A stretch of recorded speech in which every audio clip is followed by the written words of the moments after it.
And welcome inside the Backstage Pass once again. We're doing the Texas two-step today because the big show is coming up next week on Friday, April 14th at Pedrotti's Ranch in San Antonio, Texas. Check it out. It's our guests featured there on the screen there, Rick Trevino, with the special guest, the State Line Band at Pedrotti's Ranch in Helotes, Texas. For ticket information, make sure you guys check out Full Circle Moments LLC.com. Again, presented by our friends at Bangtail Whiskey, at Gentle Ben Spirits, and of course, Honky Tonk, Texas. Rick, welcome back. How you doing, brother?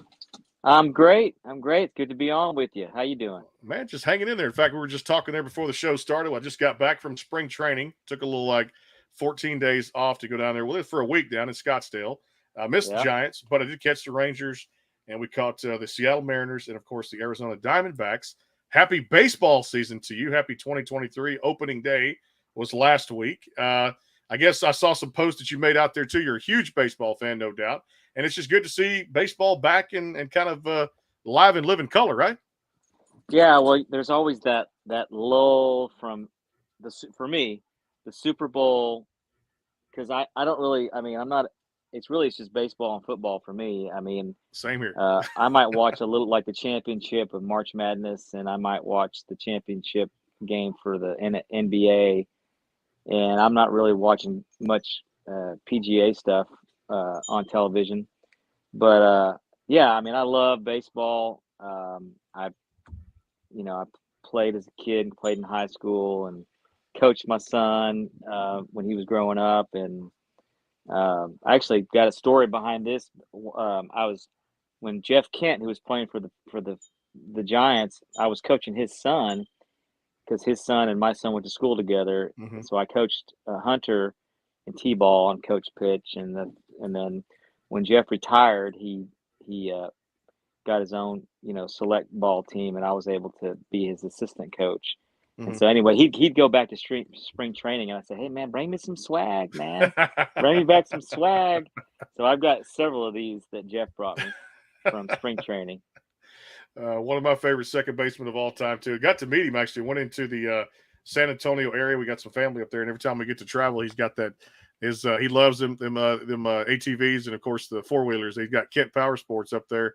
I walked in. He just happened to be there that day, and I'll never forget. He signed a ball there. I just had a ball, just happened to have it in my car, and he goes, "Where do you want it?" I said, "Sweet spot. Let's go right there." And he put on there, "Jeff Kent, keep swinging," and little quotes and stuff. And I just said, "Hey, man, that's what life's all about." So there's my story, meeting him one time at Kent Power Sports. Of course, I had a little thing into four-wheelers, but I, definitely would probably a great place to buy it up there, too. It's a great venue, and they sell some great Yeah, four-wheeler stuff. And what a well great that store that is. Yeah. yeah, it's a great store, and yeah, this is my time. I love opening day. My teams, of course, the Astros. I was born in Houston, so I love the Astros. Of course, I love the Yankees. I love the Giants, the Cubs, Mm-hmm. the Dodgers. Some of those classic old school teams with all the history there. And I love watching good baseball, and I could watch high school ball. Mm-hmm. I just went and watched my little brother's boys are playing t-ball, so I went to their t-ball game last weekend for the first time, and it's I love this is my favorite time of year. It was cool. I caught a little bit of that game. I know the Final Four was in Houston the other day with UConn, of course, winning it all there at NRG there too. In San Diego State, that was a championship game. Had several friends that went to that too. But I'm with you. That little lull between the Super Bowl and the start of baseball season, and then you get the field of 64, 68, whatever it is, and you get down and you collect all these or watch these tournament games. My bracket was busted after at least probably the seventh or eighth game there too. Love to fill out brackets just for fun. March Madness, I don't really get into it probably until that Sweet 16 kind of feel there too, especially with the Cougars, the Houston Cougars. Yep. Should have made it there. Another Final Four appearance with Kelvin Sampson. I know you mentioned you watch a little bit of it there too as well. But do you ever fill out a bracket? Do you have fun doing that? I haven't done that.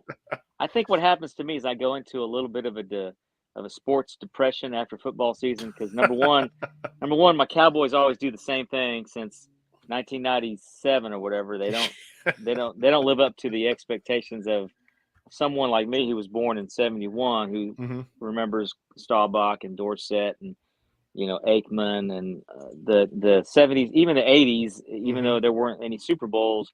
you still had some NFC appearances and NFC, lots of playoffs and lots of wins. And then the 90s, of course, was a lot of fun.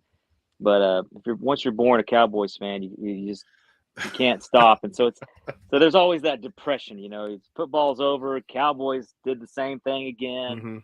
So when's baseball season going to start? Well, that's kind of my frame of mind. Yeah.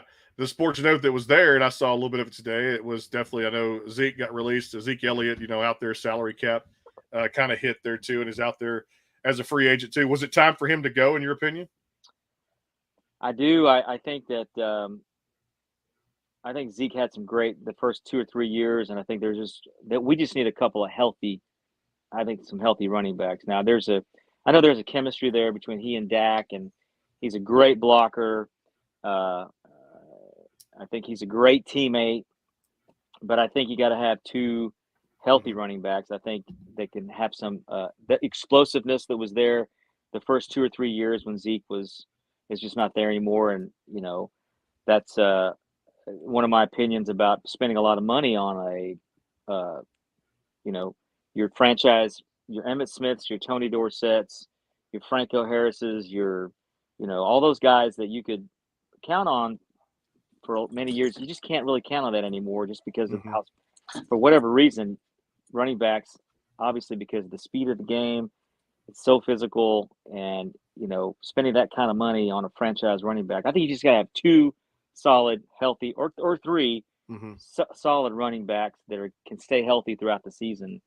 That's kind of the way I look at it. That's a lot of money to spend on Ezekiel Elliott that really gave you 2 or 3 great years, and I think that was about it. When you look at the draft, coming up here in a couple of weeks, the 27th, the 26th, somewhere in there, the draft will be that weekend. What are you kind of looking at, or what does Dallas need to do in your mind for the NFL draft this year? You got to keep the line healthy, more depth. I'm thinking, based on on how they performed last year, secondary. I really enjoyed just watching the Cowboys win. I know that they didn't, but they're going to have to get through the 49ers and the Eagles. The Eagles are they're going to be stacked. So, and I don't really, I know I don't have high expectations for Mr. Jones. It's just, wearing too many hats. He always has, being GM and owner and all that stuff. So I just feel like my expectations have lowered, and I can enjoy the season being a Cowboys fan, knowing that it's probably, you can't expect Super Bowl, 90s, Super Bowl, 70s, 80s, that kind of thing. You just have to hopefully get a year where we win a lot of games. Last year we won a lot of games, and we'll see what happens this year. I know McCarthy's going to take over the play calling, so we'll see what happens. But the Eagles are going to be stout. They're going to be hard to beat.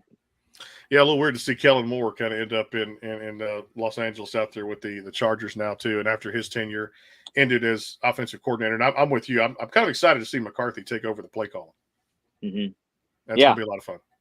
Yeah, I think so too. And I love Dak. I just, I can't believe how well he bounced back from that awful injury. I turned my ankle. I was running the other day. I run, try to run as much as possible on these trails out here. And I'll turn my ankle every now and then, and I can limp back, and in a couple weeks I'm good. But man, I turned my ankle about 2 weeks ago, man, and I mean, it was probably it's my age, I don't know, but it hurt so bad, and I'm doing okay. I'm fine. I didn't need it. It just pulled some ligaments, but I just don't see an unbelievable athlete that Dak Prescott is. And I think that the interceptions, I'm not sure what happened there, because that's not really him. I have never seen him throw so many interceptions. Maybe it was a mental thing, or maybe there was an injury. I don't know, but I still believe in Dak. I believe our defense is strong. I love our defensive coordinator, and we just got to keep that offensive line strong and add a healthy running back and cut down on the interceptions. It's always a fun time, especially with the draft coming up, because it's kind of like that new lease on life, and every team is 0-0 too for a lot of fans. I know for me, I've had a lot not to cheer about over the last couple of years being an Arizona Cardinal fan. Kyler Murray, you mentioned coming off that ACL, now the injury. It's going to be interesting to see how he bounces back and what they do with the number 3 pick. But I want to get your opinion on, being from Houston, knowing that these Texans have been the talk of the town over the past 2 or 3 years with the different things that they've done as franchises to make decisions and, pull people in there when it comes to roster decisions, player personnel, the thing with Deshaun Watson. Houston, to me, is interesting because, you get a Devin Singletary, a Dalton Schultz, you go out and get a couple of receivers, and you get your franchise quarterback. I'm not saying it's going to be instant for DeMeco Ryans, but this team, next 35 years, Rick, the Texans could come back and be interesting again. They've got a lot of young talent, don't they? They do. Yeah, I think so too. And it's funny because I was always Earl Campbell, Dan Pastorini, Houston Oilers, Warren Moon. It was like the Cowboys and the Oilers. It's like they were just.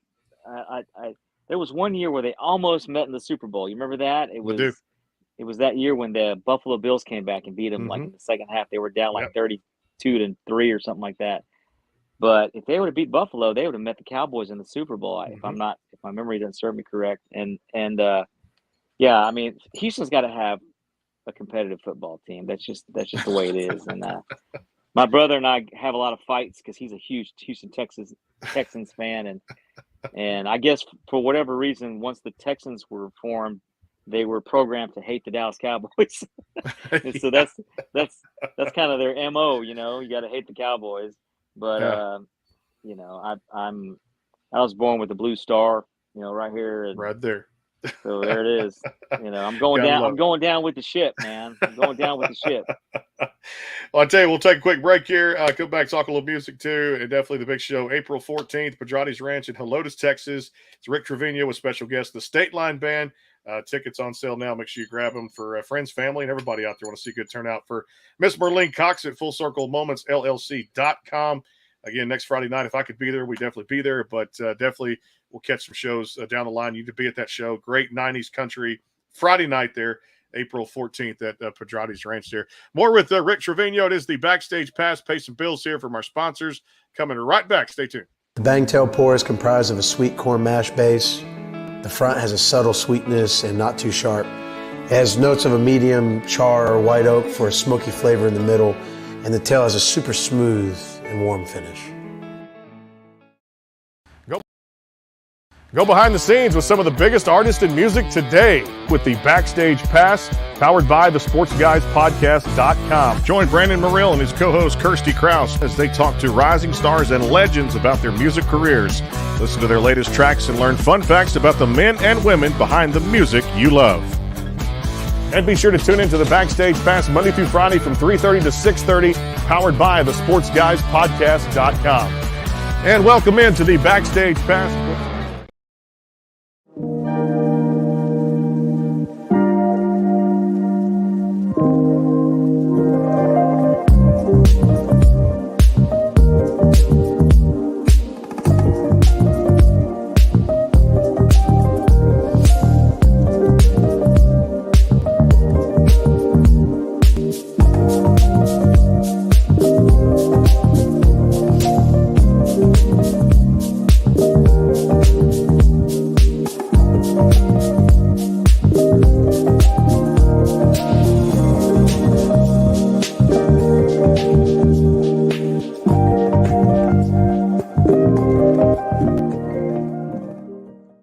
Make sure to check them out. GentleBen.com. That's the smoothness out there. The vodka, the gin, the bourbon is fantastic. Good friend Ricky Ford, Aggie, class of 85 out there, making it. Got a bar out there. Gentle Ben Bar at Section 105 at Toyota Center with the Rockets. And, of course, if you're going to any Astro games out there, check it out there at the Gentle Ben Bar out there with the Crawford boxes. GentleBen.com. Sit back and raise a glass with good company. Make it Gentle Ben. Vodka, gin, or bourbon out there too as well. If you haven't tried it, what are you waiting on there? In fact, the Houston area too. Total Wine and Specs. Go by the tasting room in Alvin, Texas out there and taste the difference in Gentle Ben. Also, thanks to our friends at Honky Tonk, Texas, and of course, Bangtail Whiskey out there too as well. Check them out, Bangtail.com. Back here with Texas great Rick Trevino on the Backstage Pass again, the big show, April 14th, Pedrotti's Ranch in Helotes, Texas. Full Circle Moments LLC.com to get tickets now for Rick Trevino with special guest, the State Line Band, coming up next Friday, April 14th. Hey, I was just in Nashville a couple of weeks ago. We did the big event, the Country Radio Seminar. Got to catch up with some great friends and had a good time, and just everybody who came by, phenomenal. I was going to ask you, though, it seems like there's a little bit, at least the talk of the city hanging out on Broadway, in and out of bars and all these things I was doing, Rick. 90s country is a little bit of a throwback now. People say, well, I think there's a thirst and kind of a hunger, if you will, for it to resurface again. And I'm hearing all these songs and, talking to people. I just had Jody on the show a few minutes ago. And then yesterday, the Swan Brothers kind of doing their thing with 90s country. Do you feel like it's starting to make a little bit of a comeback depending on which artist you talk to? I've heard a lot of talk about 90s country for the last couple of years, actually. I've heard people mentioning it, festivals, 90s country festivals. I hear comments like, man, I missed that 90s country stuff. And it kind of reminds me of kind of like the classic rock, how that emerged, where there was this 1960s and 70s, and then you had this pop music 80s thing, and then you started seeing this evolution of classic rock, and and of course that makes me feel good that type of music is something that people want to hear. Kind of makes you feel like maybe that sound is timeless, and it's not something that was just a fad, which is great for us artists out there that like for me, this is my 30th year out, since my first single was released. It was released in 1993, Just Enough Rope. And so there's a lot of nostalgia personally, going out and playing gigs, knowing this is my 30th year. And I think that this a lot of the music coming out during the 90s, the sound was really organic. It was some, obviously not overproduced. You had the fiddle and steel and honky tonk piano, and I think there's just a really, even when I listen to old school country, there's certain songs. I know there's a song that I could hear over and over again. It's the old Don Williams song, I Believe in You. Yep. And I mean, songs like that wear on you with a kind of this timelessness. I think you're starting to see the 90s stuff is kind of the same way, because it just has a really nice organic sound to it. And, you can't go wrong when you add those Nashville musicians and those incredible songwriters and you put that together. There was some great music that came out in the 90s, and there's some great music that's out now too. But I think a lot of folks just yearn for some nostalgia and something that fiddle and that steel, that honky tonk guitar and piano. Sometimes you don't really hear a lot of that nowadays. As you look at the wave of talent out there right now, and some of the people, I guess, taking it by storm, whether it be the big award shows, ACMs, CMAs, things like that, and of course doing their thing, pushing stuff to radio. What either female, male artists, who's catching your eye right now, this young wave of talent? Well, I don't know if it would be called young wave, but like the two artists that I really like, of course, is Chris Stapleton and Casey Musgraves. And I think it's just because it just doesn't sound like, it sounds like it's true art, and it's like not like anything else. And so it's real easy to get into the assembly line and of Music Row, where you have the business sometimes overshadows the artistic part of it. And you just got to get whatever's hitting. A lot of times these record companies want to just do whatever's hitting and try to duplicate it. I experienced a little bit of that in my time as well. And kind of, that's just part of the business. If you're lucky or fortunate enough to be able to have that type of experience, that's just part of the business, because it's about profit and making money. So you've got to put out what's happening. And so to hear these artists like a Chris Stapleton, who's writing incredible music, but if you listen to it closer, you can hear the R&B influence, the Etta James, the old school R&B feel and vibe mixed with country. And as we know, R&B music, roots R&B music has influenced country just as much as country has influenced everybody else. Ray Charles. So hearing Chris, I really enjoy that, because it's just very unique, very soulful. And Casey Musgraves just to me, I love her lyrics and I love her vocal and I love the simplicity of it. I like Cody Johnson as well. I think Cody's great for country music. Yeah, so I mean, there's so much talent out there. It's incredible, uh, just to be a part of that is it's so much fun, and it's very competitive. Again, as I can attest to, it's a business, and you gotta crank out the hits, and or if not, you don't, somebody else will. Well, and that's what you did in your time, and I love it so much because you got to work with some amazing writers, yourself included, there to self-pen songs, and then have some great co-writers there.